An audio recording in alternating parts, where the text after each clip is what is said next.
Hi, I'm Brent Stafford, and this is RegWatch by RegulatorWatch.com. A California vape maker is accusing the U.S. Food and Drug Administration of sidelining its own science after newly released internal records showed that the Office of FDA Commissioner Marty Makary blocked the authorization of several flavored vape products from Los Angeles-based Glass. Reporting by the Wall Street Journal and Nicotine Insider indicates that in mid-February, Office of Science Director Matthew Farley signed off on authorizing the company's device and 4 flavors, including, for the first time, flavors important to adult vapers, mango and blueberry. Joining us today for part 1 of a 2-part special edition of RegWatch is Cliff Douglas, tobacco control law and policy expert. Cliff, thanks for coming back on the show. It's always good to be here, Brent. Thank you. First off, a note to our viewers. In this episode, we're unpacking the developments concerning the blocked authorizations. And in part 2, we'll take a deep dive into some of the history around the beginning of the war on tobacco in the 1990s and how that impacts the fight to save vaping today. Part 2 will be out in a couple of weeks, so keep a watch for that. Cliff, this Wall Street Journal report is the first clear sign that the White House is actively pushing to allow for more vape flavors on the market. Last September, we also heard about the push to fast-track the nicotine pouch approvals. What's your assessment of the Trump administration's commitment on moving forward on flavored vapes?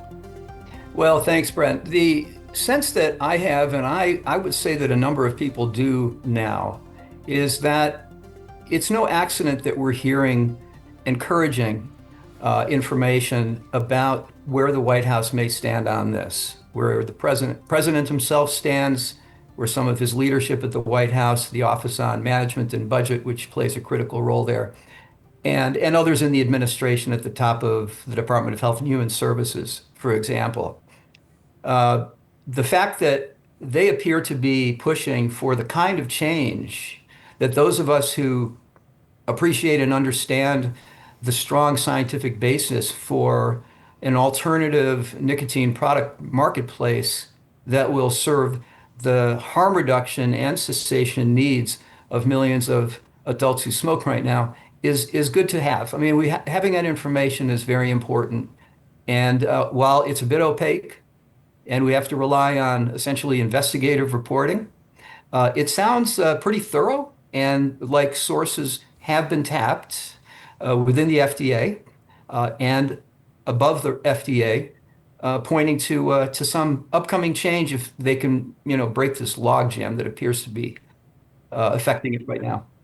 So that's interesting. So when you look at it from the outside and other colleagues in the tobacco harm reduction space and so forth, you actually see some credibility here that the White House and also some upper echelons of HHS and so forth are actually trying to make this happen.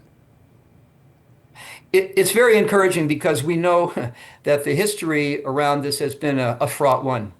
And from one presidential administration to another, and there have now been multiple of those, we keep running into challenges, into issues that slow things down, set us back. But right now, we're poised remarkably, considering the complexities of politics and government and society, in the U.S., to make some real progress here. And I have to say, people who have heard me here and there know that I'm a glass half full kind of guy, and I'm optimistic. And I'm genuinely optimistic that with some needed change, which may be in the offing and certainly is needed in the near and foreseeable future, we can start to make more progress.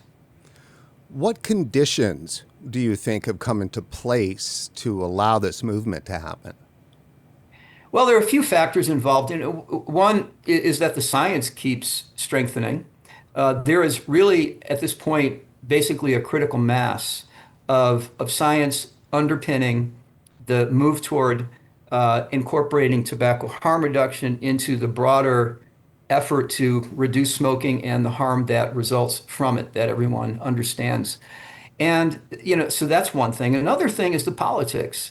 I think that the politics really point very strongly, and in the US, this would be true for both parties, Republicans and Democrats, toward accommodating and respecting, supporting the needs of millions of adults who smoke, who either have been unable to quit smoking or may choose not to quit because they want to have nicotine available to them in a form that works for them. Uh, those are voters. We've heard about We Vape, We Vote. This was something that came up in the last handful of years. And the We Vape, We Vote, whether it's referred to that way in current times or not, remains a fact. And it's a fact that I think an increasing number of politicians, elected politicians and appointed officials in the executive branch of the government really appreciate. The other thing, if you were to combine those, is that there is a Secretary of Health, Bobby Kennedy Jr., who on this issue has proven to be pretty knowledgeable and sympathetic and supportive. That has to say something. He is ultimately the FDA Commissioner's boss. And when I worked at HHS for the Assistant Secretary for Health, that would be the lead public health official, back during the Obama administration, I saw firsthand how FDA has to report to and answer to and is overseen by the Secretary's office. Now, there is a separation because a regulatory agency deserves and requires under law a certain purview where they are in control of that process and it doesn't get interfered with, at least allegedly. But it does matter. And when the higher ups in government, and this is what we're reading about, are making pretty clear that they want FDA, the Center for Tobacco Products, to move forward with greater urgency and start to authorize more products that deserve to be on the marketplace and available to smokers who want and need them. I mean, I feel good about the prospects going forward, again, for breaking through the apparent logjam that we're experiencing right now. So the Journal, the Wall Street Journal, had reported that FDA Commissioner Marty Makary opposes the White House plan to allow more vape flavors on the market, and that it was his office that blocked the glass authorizations. Do we know why? And is it appropriate for the FDA Commissioner to be blocking this kind of an authorization? Well, I don't think it's appropriate, certainly in this case. The commissioner has authority. The commissioner is in charge of the agency. And the commissioner can take into account any number of issues. However, let's boil it down. This ultimately, and this should be primary, is a scientific public health matter. And the scientists within the Center for Tobacco Products reportedly, and I believe this to be true, have been very careful, and conservative, as we know over the years, in their assessment of the ability of different products to satisfy the appropriate for the protection of the public health standard, and to therefore be authorized to be sold on the market lawfully and used by adults who want those products.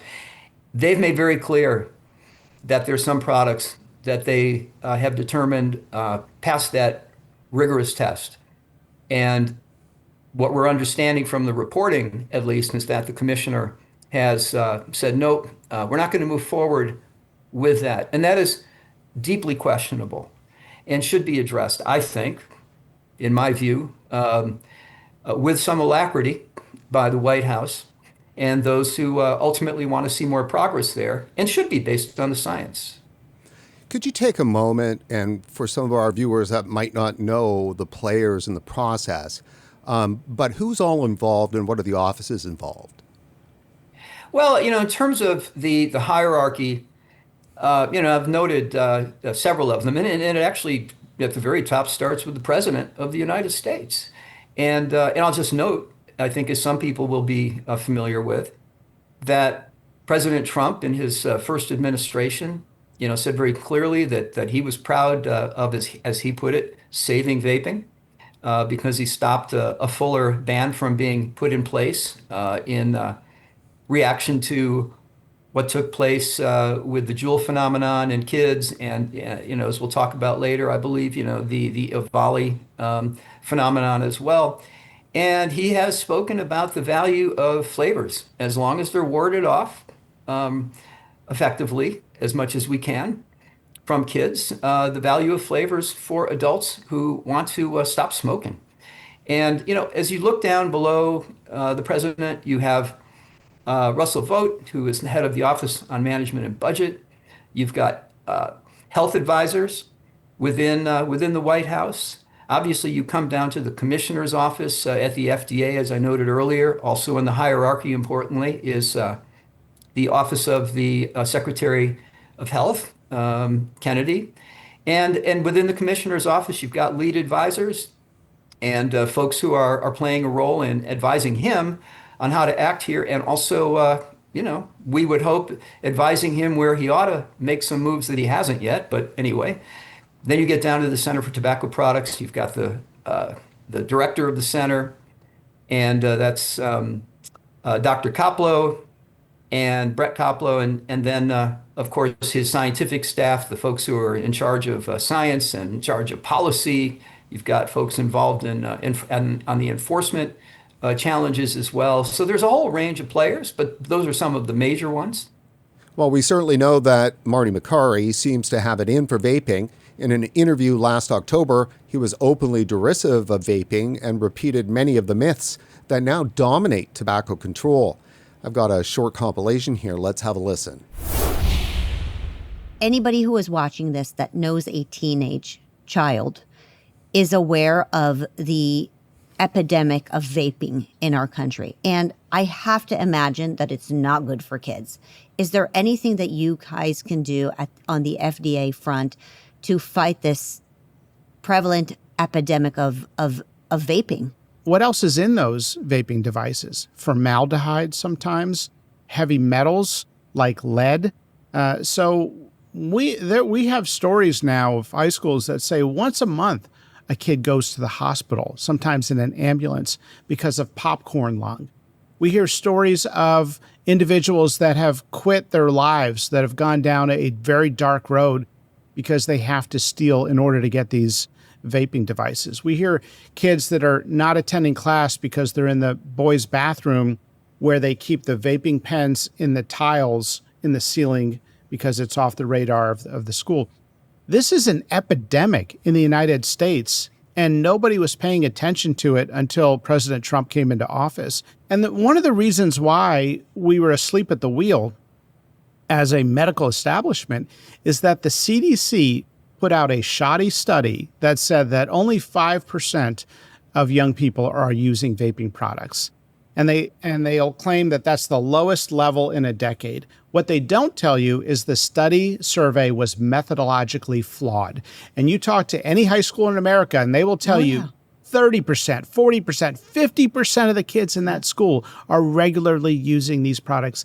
They're addictive. Kids go down the addictive pathway of lying, cheating, stealing, even from their own family and loved ones, of living a dual life. And there are tragic stories of kids that have gone to the hospital because of what's in these things. And that is just a small little section of what Commissioner Makary thinks of vaping products, nicotine vaping products. What do you think? Well, let me start, Brent, from the perspective of what we know from history, which is, well, first of all, the data that he was commenting on, and I really have to wonder where his critique of the methodology came from, because it is, I got to say, kind of fringe. It really comes from whatever the margins are that he is accessing his intel.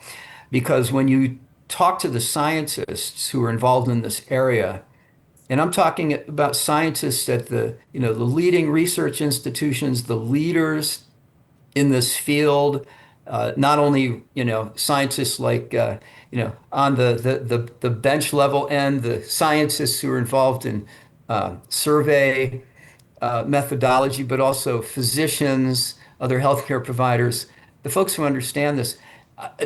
Folks do not hold the same view that he does. So, it makes me think, first of all, that his his influence may be coming from folks like the interviewer there, who started with a leading question about uh, there being a current epidemic of vaping among youth, which clearly is not the case.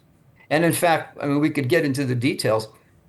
There were questions about whether the terminology was even correct 8 years ago when we saw the spike in past 30-day use of e-cigarettes by high schoolers. I remember hearing questions there about, look, this terminology does not apply here, but there's a serious issue. We have to address it.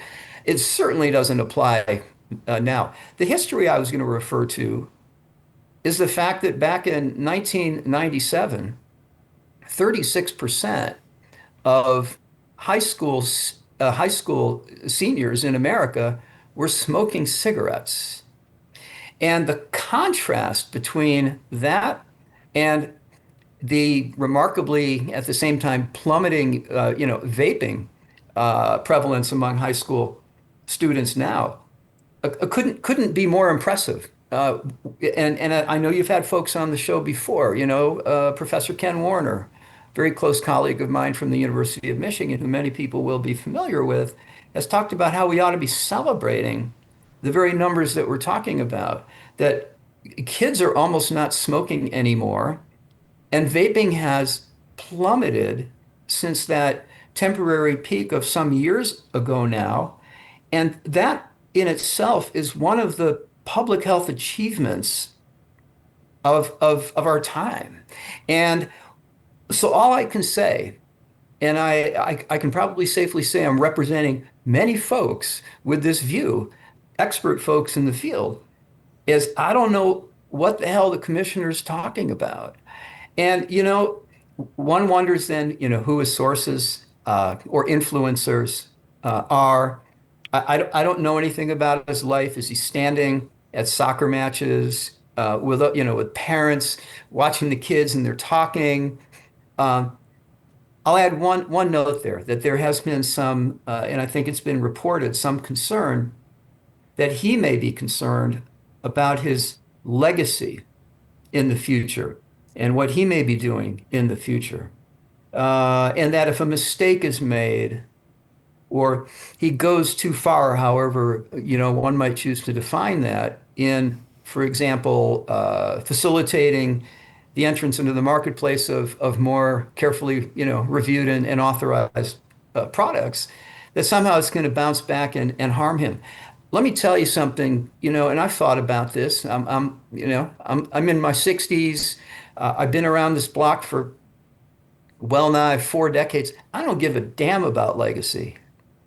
And if that's the case, and if it's hearsay, and that's affecting his attitude here, I think there really needs to be a correction made by those who are in a position to make it, because that is not a ground on which to base truly fundamental, public health decisions that affect millions of people. I don't care about your legacy, and if this is what's affecting your concern there, neither should you.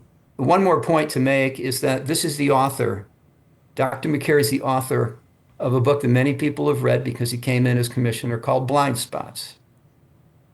And he spent time in that book very insightfully and wisely talking about how too often the conventional wisdom is just wrong, or people have just accepted that and made the wrong decisions, affecting people's lives, affecting people's health and well-being.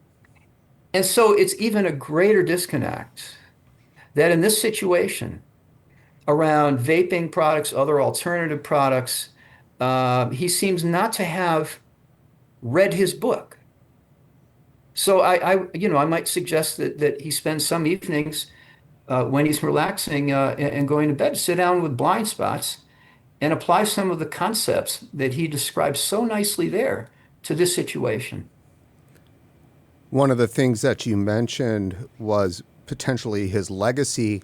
I think that, in our 10 years of covering this issue, the folks that, seem to be anti-vaping, anti-nicotine and so forth, they've got a crusader mentality. And I don't know if he has that crusader mentality, But what I do know is that he's probably acutely aware of going up against it. So we know that the safer place to be, if you're a politician, a health regulator, and so forth, is just to go along with the crowd and to mimic it's an epidemic, it's going to cause brain damage, and all those things. Maybe that's what he's doing. He's just trying to be safe.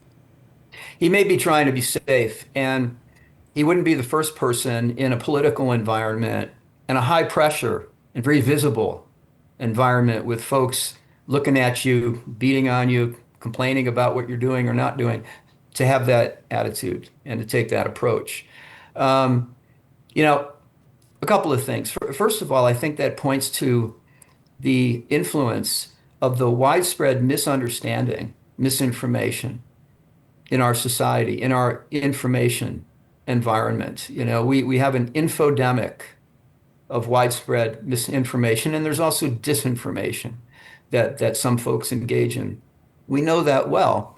As a result, there are, majority of physicians who don't understand harm reduction, at least in the arena of nicotine. They may understand it for clean needle exchange and other, traditional forms of harm reduction. And elected officials too often don't understand it. The media report on it in too often very flawed ways. And as a result of that, when he's hearing that, it may feel like the safer way is to just go along again with that conventional wisdom, as opposed to treating it from his own blind spots perspective and move along. He'll address other issues. But again, and I'll go back to the basics, on this. Smoking remains the leading preventable cause of death in our society. It's been termed public health enemy number one, for as long as I remember. And, if you understand the reality of the science, you really do know what's going on here. And if you're in a position, as the commissioner of the FDA is, to receive high-level internal analysis that's been given a great deal of care by teams of experts from different areas of scientific inquiry, and you're told, hey, this is good for public health, that's plenty to go on. And I think he's got to look past whatever those concerns are and see that he's got a historic opportunity that actually, if you do care about legacy, I predict will be, looked back upon as extraordinary and historic if the right thing is done here. We know that in September of last year, it was reported that the White House, was pushing the FDA to fast track the approval process, the authorizations for nicotine pouches. And it seemed that was moving forward. But, on April 1st this year, Reuters reported that there's a slowdown happening within FDA on nicotine pouch approval because of the concern of youth and new users, like new nicotine users is the exact issue here. So, and then after that, of course, a week or two later, we find out about this scuttling of flavors like mango and blueberry, which are so important to adults. So it seems to me that the commissioner could quite possibly be standing in the way of a major effort by the White House to get this done. And is he now the central obstacle to FDA authorizing of vape flavors and maybe even nicotine pouch flavors? Well, like everyone else on the outside, I can only base my view, on speculation based on what we can see and what we hear and what we read based on, the most authoritative information that's provided. And I will say that based on that, it looks like the commissioner could well be the major sticking point here. In a sense, I'll say, I hope he is, because if there are more sticking points and it's more complex than that, then we may have a steeper hill to climb to get past that. But I think that if that is indeed the case, and what we'd call in the law, the circumstantial evidence makes it appear to be so, that gives us an important focus on where we need to dislodge this and get that door opened and move forward. And if the White House wishes to see more progress, there's no more powerful actor here. And I would hope that we will be able to make that progress. Do you think this could happen with Commissioner Makary still in his position, or is it going to take removing him? Yeah. Those decisions, I mean, it's a classic, very high-level personnel decision, and those decisions are made all the time. A lot of senior leaders in government, like the commissioner, will be there for some limited period of time, and then there's a change. That could be one of the ways this goes. What I can't say, because I don't know, is whether the commissioner is in a position to make a course correction and make it clearly and make it impressively and do it with clear explanation, and not only internally say to his leadership at the White House, but also to those within the FDA and his staff and to all the rest of us. And if that happens, then more power to him, and maybe he'll keep his job, and we'll make huge progress in this critical public health area.